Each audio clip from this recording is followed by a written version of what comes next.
In daily service, customers often pay attention to TFA residues in peptides and avoid them. So, is TFA residue in peptides really so scary? In this episode of Quick Q&A, let's talk about this issue together. Trifluoroacetic acid, abbreviated as TFA. It is a chemical substance widely used in peptide separation and purification processes, playing a crucial role. During this process, residual TFA typically exists in anionic form in peptide formulations, known as counterions.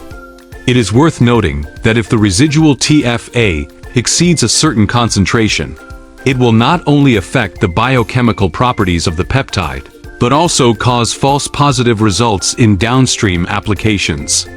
Peptides in TFA salt form may also cause adverse immune reactions during clinical trials. To avoid changes after product development, it is recommended to consider starting with acetate salt form. However, in most cases, peptides used in preclinical studies and TFA salts do not affect cell experiments, so we cannot consider TFA as the only factor causing cell death.